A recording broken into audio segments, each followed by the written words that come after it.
It's 60 degrees Fahrenheit today.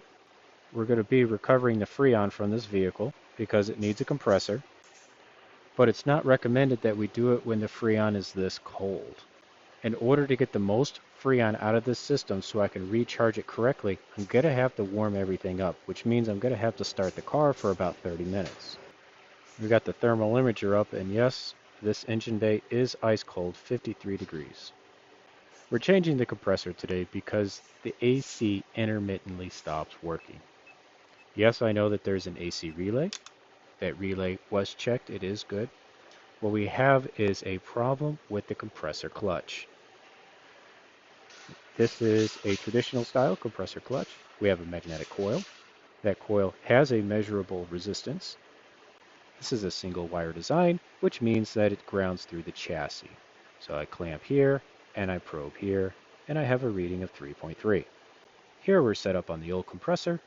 I am grounded to the chassis of the AC compressor, and we have a resistance of 3.5. This is cold. When this sucker gets hot at 170, the resistance is 5.5 ohms. These values are not found in service data. This is just something that I figured out on my own by testing new and old components and understanding how the electrical system works. Different compressors and different clutch designs will have different values, so you're going to have to talk to the people in the community of that vehicle to see if they can give you a known good value.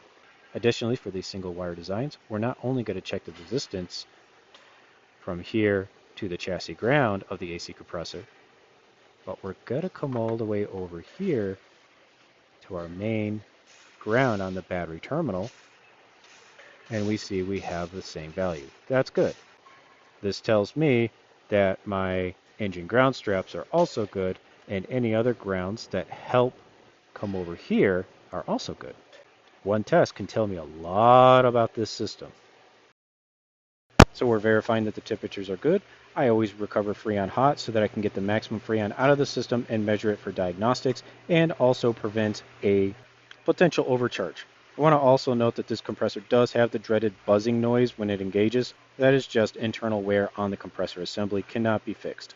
To prevent that, I always recommend every 2 years or 30,000 miles, you do an evac and recharge on your system. And that procedure will also change the compressor. There we go. I got 400 grams. We have safely recovered all the Freon. So if you got the time, experiment with that. Do a cold recovery and then do a hot recovery and measure the difference. And look at that AC oil just dripping out of there. Somebody tried to recharge this and shut this noisy compressor up with a lot of oil. Just as a shop standard, I also replace relays whenever I change compressors. Thanks for watching.